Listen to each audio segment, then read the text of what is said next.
President खुलखुश urban development authority employees union और national president all India minority welfare association आपसे मुखातिब हूँ। सबसे पहले आज की प्रेस कॉन्फ्रेंस रखने का असल मकसद हमारा ये है कि इतनी पुरानी बिल्डिंग जो 134 साल पुरानी बिल्डिंग है, हेरिटेज का 134 सीरियल नंबर है, इसको बगैर किसी एम्प्लॉइज़ के कहे के, बगैर किसी आर्डर के, बगैर किसी ओरल बगैर किसी आर्डर के यहाँ से खाली करने का जो है चीफ इंजीनियर से बात की। उन्होंने कहा, जब मैं उनसे ये बात की कि जनाब आप ये जो है किस बेस पे आप ये बिल्डिंग खाली कर रहे हैं, किस बेस पे आप डिसमेंटल कर रहे हैं, तो उन्होंने कहा कि मुझे कमिश्नर साहब ने ओरल इंस्ट्रक्शन दिए हैं कि ये बिल्डिंग खाली करते हुए किसी दूसरी जगह मुंतकिल करेंगे। मैं उनसे सवाल किया कि जनाब आप ओरल इंस्ट्रक्शन पे बिल्डिंग कैसा खाली करा सकते, जबकि आपको एम्प्लॉइज से बात करना था, एम्प्लॉइज से बात करके उनको अपने फेवर में लेते हुए कहाँ शिफ्ट करना वो कहना था, मगर उसके बावजूद भी उन्होंने सेटिस्फैक्टरी जवाब नहीं दिया। जब मैं उनसे रिटर्न में जब उनसे पूछा कि लेटर आपके उसको रिटर्न में आया, तो उनका जवाब ये था कि मैं इतने बड़े ऑफिसर से रिटर्न में कैसा लूँ। तो अब मुझे ये बात समझ में नहीं आई कि ये गवर्नमेंट डिपार्टमेंट है, ये कोई बनिया का बही खाता नहीं है कि जो बनिया की दुकान है उठाए चले गए। तो मैं हुकूमत से इस बात का मुतालबा करना चाहूँगा कि बगैर किसी आर्डर के, बगैर किसी अहकाम जारी किए के चीफ इंजीनियर मिस्टर गुरुवीरा ने इस बिल्डिंग को खाली करने के अहकाम क्यों जारी कर रहे हैं, इसका मुझे कोई मतलब समझ नहीं आया। मैं चीफ मिनिस्टर तेलंगाना और अरविंद कुमार साहब प्रिंसिपल सेक्रेटरी और कमिश्नर बल्दिया मिस्टर लोकेश कुमार से इस बात का मैं मुतालबा करना चाहूँगा कि इस बिल्डिंग को खाली करने की वजह क्या है और इस बिल्डिंग में क्या बनाना चाह रहे हैं और ये बिल्डिंग किनको देना चाह रहे हैं, क्या हुकूमत खुद अपना तैयार कर रही है या किसी कॉन्ट्रैक्ट को देना चाह रही है। टू प्रेसिडेंट खुलखुश urban development authority employees union और national president all India minority welfare association आपसे मुखातिब हूँ। सबसे पहले आज की प्रेस कॉन्फ्रेंस रखने का असल मकसद हमारा ये है कि इतनी पुरानी बिल्डिंग जो 134 साल पुरानी बिल्डिंग है, हेरिटेज का 134 सीरियल नंबर है, इसको बगैर किसी एम्प्लॉइज़ के कहे के, बगैर किसी आर्डर के, बगैर किसी ओरल बगैर किसी आर्डर के यहाँ से खाली करने का जो है चीफ इंजीनियर से बात की। उन्होंने कहा, जब मैं उनसे ये बात की कि जनाब आप ये जो है किस बेस पे आप ये बिल्डिंग खाली कर रहे हैं, किस बेस पे आप डिसमेंटल कर रहे हैं, तो उन्होंने कहा कि मुझे कमिश्नर साहब ने ओरल इंस्ट्रक्शन दिए हैं कि ये बिल्डिंग खाली करते हुए किसी दूसरी जगह मुंतकिल करेंगे। मैं उनसे सवाल किया कि जनाब आप ओरल इंस्ट्रक्शन पे बिल्डिंग कैसा खाली करा सकते, जबकि आपको एम्प्लॉइज से बात करना था, एम्प्लॉइज से बात करके उनको अपने फेवर में लेते हुए कहाँ शिफ्ट करना वो कहना था, मगर उसके बावजूद भी उन्होंने सेटिस्फैक्टरी जवाब नहीं दिया। जब मैं उनसे रिटर्न में जब उनसे पूछा कि लेटर आपके उसको रिटर्न में आया, तो उनका जवाब ये था कि मैं इतने बड़े ऑफिसर से रिटर्न में कैसा लूँ। तो अब मुझे ये बात समझ में नहीं आई कि ये गवर्नमेंट डिपार्टमेंट है, ये कोई बनिया का बही खाता नहीं है कि जो बनिया की दुकान है उठाए चले गए। तो मैं हुकूमत से इस बात का मुतालबा करना चाहूँगा कि बगैर किसी आर्डर के, बगैर किसी अहकाम जारी किए के चीफ इंजीनियर मिस्टर गुरुवीरा ने इस बिल्डिंग को खाली करने के अहकाम क्यों जारी कर रहे हैं, इसका मुझे कोई मतलब समझ नहीं आया। मैं चीफ मिनिस्टर तेलंगाना और अरविंद कुमार साहब प्रिंसिपल सेक्रेटरी और कमिश्नर बल्दिया मिस्टर लोकेश कुमार से इस बात का मैं मुतालबा करना चाहूँगा कि इस बिल्डिंग को खाली करने की वजह क्या है और इस बिल्डिंग में क्या बनाना चाह रहे हैं और ये बिल्डिंग किनको देना चाह रहे हैं, क्या हुकूमत खुद अपना तैयार कर रही है या किसी कॉन्ट्रैक्ट को देना चाह रही है। टू रखने का असल मकसद हमारा ये है कि इतनी पुरानी बिल्डिंग जो 134 साल पुरानी बिल्डिंग है, हेरिटेज का 134 सीरियल नंबर है, इसको बगैर किसी एम्प्लॉइज़ के कहे के, बगैर किसी आर्डर के, बगैर किसी ओरल बगैर किसी आर्डर के यहाँ से खाली करने का जो है चीफ इंजीनियर से बात की। उन्होंने कहा, जब मैं उनसे ये बात की कि जनाब आप ये जो है किस बेस पे आप ये बिल्डिंग खाली कर रहे हैं, किस बेस पे आप डिसमेंटल कर रहे हैं, तो उन्होंने कहा कि मुझे कमिश्नर साहब ने ओरल इंस्ट्रक्शन दिए हैं कि ये बिल्डिंग खाली करते हुए किसी दूसरी जगह मुंतकिल करेंगे। मैं उनसे सवाल किया कि जनाब आप ओरल इंस्ट्रक्शन पे बिल्डिंग कैसा खाली करा सकते, जबकि आपको एम्प्लॉइज से बात करना था, एम्प्लॉइज से बात करके उनको अपने फेवर में लेते हुए कहाँ शिफ्ट करना वो कहना था, मगर उसके बावजूद भी उन्होंने सेटिस्फैक्टरी जवाब नहीं दिया। जब मैं उनसे रिटर्न में जब उनसे पूछा कि लेटर आपके उसको रिटर्न में आया, तो उनका जवाब ये था कि मैं इतने बड़े ऑफिसर से रिटर्न में कैसा लूँ। तो अब मुझे ये बात समझ में नहीं आई कि ये गवर्नमेंट डिपार्टमेंट है, ये कोई बनिया का बही खाता नहीं है कि जो बनिया की दुकान है उठाए चले गए। तो मैं हुकूमत से इस बात का मुतालबा करना चाहूँगा कि बगैर किसी आर्डर के, बगैर किसी अहकाम जारी किए के चीफ इंजीनियर मिस्टर गुरुवीरा ने इस बिल्डिंग को खाली करने के अहकाम क्यों जारी कर रहे हैं, इसका मुझे कोई मतलब समझ नहीं आया। मैं चीफ मिनिस्टर तेलंगाना और अरविंद कुमार साहब प्रिंसिपल सेक्रेटरी और कमिश्नर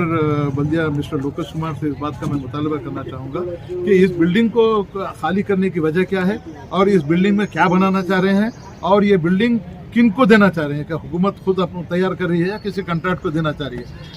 जो लोग कोर्ट को जो है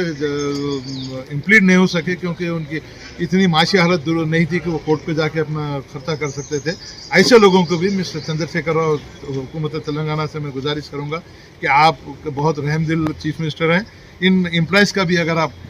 ख्याल करते हुए इनको भी टाइम स्केल देते हुए जो लोग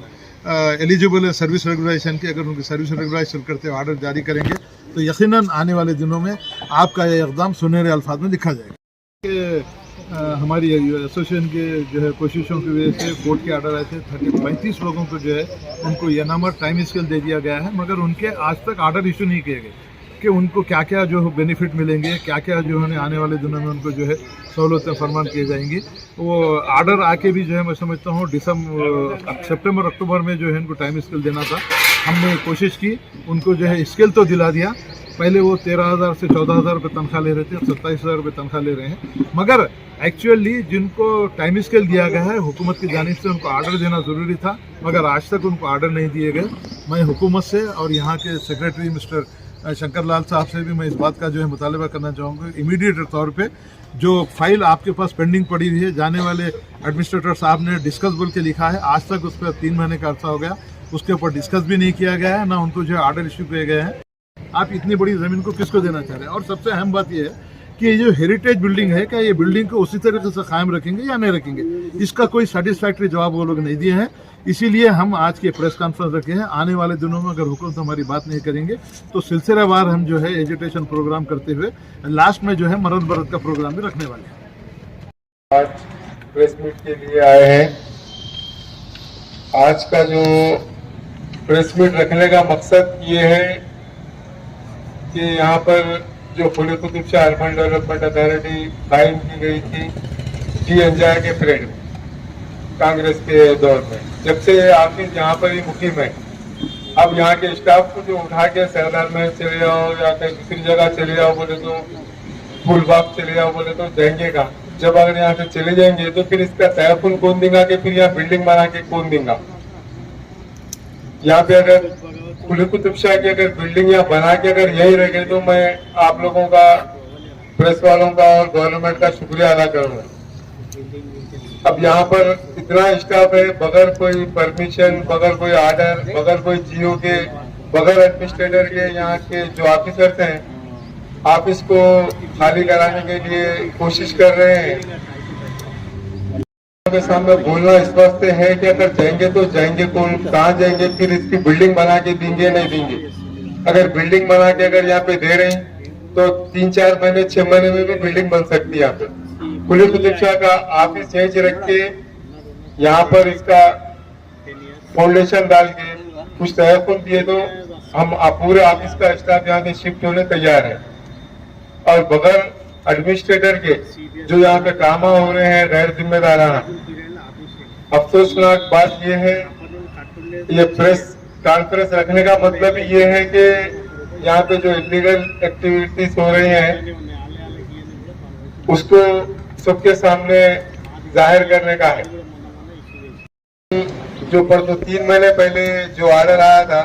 हमारे 35 आदमियों का, जो कह रहे थे हमारे शमशाद कादरी साहब, इनकी काविशों से, कोशिशों से उन लोगों को जो तनख्वाह दे रहे, हमारे सैयद शमशाद कादरी साहब के आने के बाद मिले हैं। और जो अभी 10-12 जो बचे हैं उनको भी मैं गुजारिश करता हूँ यहाँ के अथॉरिटी से कि उनको भी जल्द से जल्द उनको ऑर्डर्स भी देना और तनख्वाह भी, जो एरियस है वो एरियस भी उनका जो 3 साल 5 साल का एरियस है वो भी दे दे तो मेहरबानी होगी। यहाँ के एडमिनिस्ट्रेटर, यहाँ के जितने भी जो है रिलेटेड ऑफिसर हैं, इसके ऊपर इमीडिएट नोट लेते हुए अगर आप ये गवर्नमेंट तक बात नहीं पहुंचाएंगे तो आने वाले दिनों में after 15 days of this press conference we are going to start education program, मनन भरत, अलग अलग तरीके हम जो प्रोग्राम शुरू करेंगे। पहले जो है ब्लैक बैचेस से करेंगे, सिलसिलेवार उसका जो है जंजीरी फूकड़ताल करेंगे, तो उसका मरन भरत भी करने के हम लोग तैयार है। खासतौर से मैं यहाँ के एम्प्लॉयज की बात कहना चाहूँ, यहाँ के जो कर्ता धर्ता हैं, यहाँ के जो सेक्रेटरी हैं, यहाँ के जो चीफ इंजीनियर है, मैं उनसे कहना चाहूंगा कि अब भी वक्त आपके पास है, अब भी आप एम्प्लॉयज को बुला के बात कीजिए। बात करने के बाद ही आप कोई अगर डिसीजन लेंगे तो मैं समझता हूँ कि एक कोई सुटेबल एक्शन होगा। एम्प्लॉइज को नहीं मालूम, रात में हो गया, सुबह में वो अच्छा। और एक चीज साहब, ये हेरिटेज है और झाड़ों को जो है आज झाड़ा लगाने का हरिता हरे प्रोग्राम, इतना बड़ा प्रोग्राम चल रहा और वहाँ झाड़ा जो है नए पौधे लगाए जा रहे हैं और हमारे पास जो है रातों रात आके झाड़ा काट दे रहे, बगैर किसी इन्फॉर्मेशन काट रहे हो तो जवाब नहीं है, ओरल इंस्ट्रक्शन आया। बहरकफ आप तमाम मीडिया के अफराद जो यहाँ बैठे हैं, ये हमारी आपसे खुसूसी जो है अपील ये है कि मेरे भाई फैक्ट्री से भी आए हैं कि खासतौर से ये कहना चाहूंगा कि यहाँ के जो गरीब एम्प्लॉयज है बहुत ही कम तनख्वाह में अपनी जिंदगी गुजार रहे हैं और टाइम स्केल जिसको मिला है, पहले जो है वो लोग 14,000 तनख्वाह पे काम करते थे, अब 19,000 बेसिक मिलने के बाद 23 to 27,000 वो लोग जो है सैलरी ले रहे हैं। तो आप अंदाजा लगाइए, अगर इन गरीब एम्प्लॉइज के आप साथ देते हुए आपके प्रेस के जरिए से अगर थोड़ा बहुत आप हमारी मदद करेंगे तो मैं समझता हूं कि यकीनन ये गरीब एम्प्लॉइज जो यहाँ बैठे हैं आपको दुआ देंगे और इनकी जिंदगी में कुछ अच्छा ही होगी।